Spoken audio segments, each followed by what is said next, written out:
Good morning friends. देखिए कक्षा 10वीं त्रैमासिक परीक्षा 2023-24 गणित का ये प्रश्न पत्र है। तो यहाँ पर देखते हैं कि किस टाइप के आपके क्वेश्चन आने वाले हैं और उनके क्या उत्तर होंगे। तो एकदम ओरिजिनल प्रश्न पत्र है फ्रेंड, देख लीजिए आप पूरा। इस वीडियो में हम पूरे सवाल के उत्तर भी देखेंगे। तो चैनल पर पहली बार आए हो तो प्लीज़ लाइक कर ले, चैनल को सब्सक्राइब करें और बेल आइकन घंटी को जरूर प्रेस कर दें। देखते हैं पहला सवाल क्या लिखा हुआ है कि सही विकल्प चुनकर लिखिए 12 और 15 का HCF कितना होगा।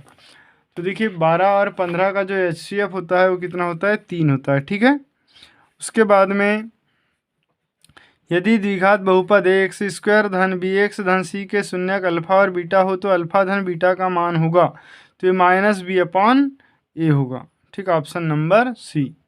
इसके बाद नेक्स्ट क्वेश्चन, यदि a1/a2 बराबर b1/b2 बराबर नहीं है c1/c2 तो रैखिक समीकरण युग्म में a1x धन b1y धन c1 बराबर 0 तथा a2x धन b2y धन c2 बराबर 0 का।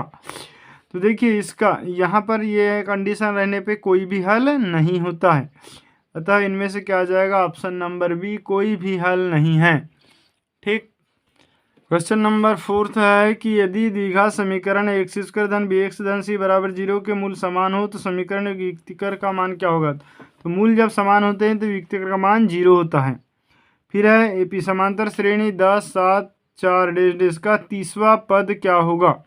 तो तीसरा पद इसका फ्रेंड्स क्या हो जाएगा, -77। ठीक, नेक्स्ट क्वेश्चन प्रश्न क्रमांक 6, दो समरूप त्रिभुजों की भुजाओं का अनुपात 4:9 है तो त्रिभुजों के क्षेत्रफलों का अनुपात क्या होगा। तो इसका वर्गमूल कर देंगे तो 2/3 आ जाएगा। ऑप्शन नंबर सॉरी ये क्या दिया है, भुजाओं का अनुपात दिया है। ठीक है, तो क्षेत्रफल का अनुपात करने के लिए इसका वर्ग करना पड़ेगा तो 4×4 = 16/81। इसके बाद प्रश्न क्रमांक 2, रिक्त स्थान की पूर्ति कीजिए। में देखिए पहला सवाल लिखा वर्गमूल 2 एक खालिस्तान संख्या है तो ये अपरिमेय संख्या है। उसके बाद द्विघात बहुपद के शून्यकों की अधिकतम संख्या खालिस्तान होती है तो द्विघात 2 की घात है तो 2 शून्यक होंगे। फिर समीकरण 2x धन y बराबर k में यदि x बराबर 2 y बराबर 1 हो तो k का मान क्या होगा। देखिए x की जगह में यहाँ 2 रखेंगे 2 दूनी 4 और y की जगह में 1 रखेंगे 4 और 1 5 हो जाएगा, k का मान 5 हो जाएगा। फिर है एक समीकरण px बराबर 0 जहाँ px घात 2 का बहुपद हो तो खालिस्तान समीकरण कहलाता है। देखिए घात 2 है तो द्विघात बहुपद कहलाता है। यदि ए बी सी समांतर श्रेणी है में है तब बी को ए और सी का खालिस्तान कहते हैं तो ये समांतर माध्य कहते हैं। ये समानरूप त्रिभुज की संगत भुजाएं खालिस्तान होती है तो समानुपातिक। इसके बाद सही जोड़ी प्रश्न क्रमांक 3। तो वीडियो यदि अच्छा लग रहा हो तो प्लीज़ लाइक कर ले, चैनल को सब्सक्राइब करें और अपने दोस्तों को जरूर शेयर कर दें। प्रश्न 3 में पहला है 9 और 27 का एलसीएम होगा। तो देखिए 9 और 27 का यदि एलसीएम निकाले तो 9 ही आएगा। ठीक है, तो ये बी। फिर है रैखिक बहुपद की घात, तो रैखिक बहुपद की घात 1 होती है, ये डी में आ जाएगा। फिर है x धन 2y धन 3 बराबर 0 में यदि x बराबर 0 हो तो y का मान क्या होगा। क्योंकि यहाँ पर यदि 0 रख देंगे तो y का मान क्या होगा, -3/2, क्योंकि ऑप्शन नंबर ई।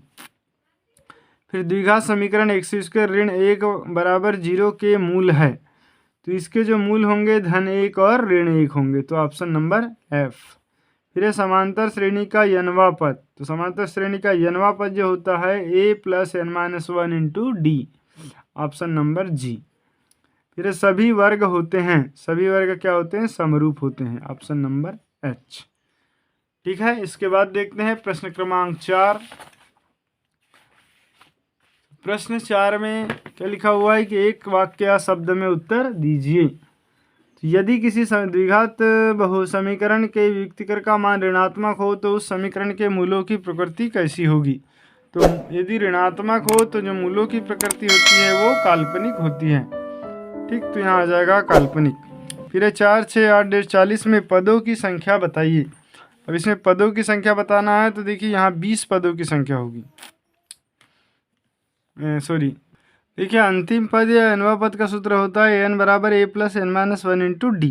अब अंतिम पद यहाँ 40 है तो हो जाएगा 40 बराबर a प्रथम पद 4 धन n-1 × d। d क्या है, तो इनमें अंतर जो है 2 2 का है, 2। अब देखिए इस 4 का पक्षांतरण कर दिए तो ये हो गया 36, 36 के भाग में आ गया 2 बराबर n-1, तो ये 18 धन 1 बराबर n, तो ये हो गया 19।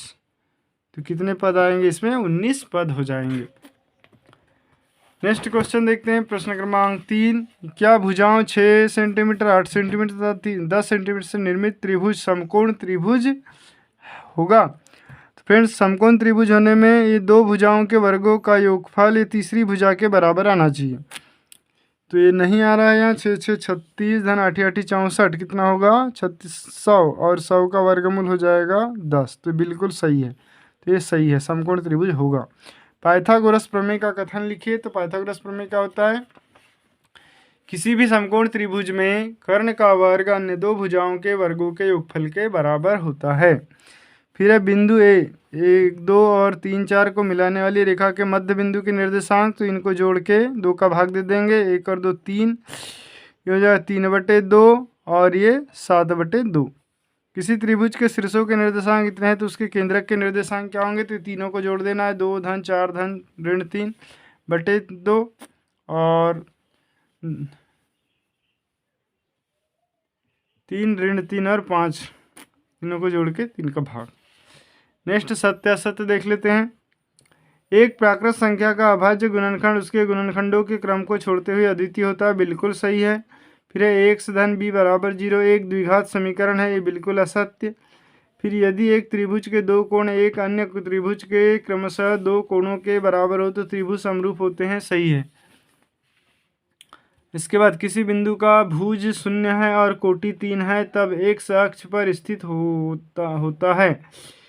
देखिए भुज क्या दिया है? 0 दिया है और कोटि 3 दिया है, तब वह x अक्ष पर स्थित होता है, असत्य है, ये y अक्ष पर स्थित होगा। फिर यदि किसी बिंदु P के निर्देशांक 2 और 5 हो तो P5 को P का भुज कहते हैं, बिल्कुल राइट है। फिर है मूल बिंदु से बिंदु x और y की दूरी वर्गमूल x² + y² है, बिल्कुल सही है। इसके बाद ये सवाल देख लीजिए। इस टाइप से सवाल आपकी त्रैमासिक परीक्षा में रहने वाले हैं, तो इन सभी को आप अच्छे से रिवीजन कर लीजिए ताकि ज़्यादा से ज़्यादा अंक आप अर्जित कर सकें। और चैनल पर पहली बार आया तो प्लीज़ लाइक कर ले, चैनल को सब्सक्राइब करें और अपने दोस्तों को ज़रूर शेयर कर दें।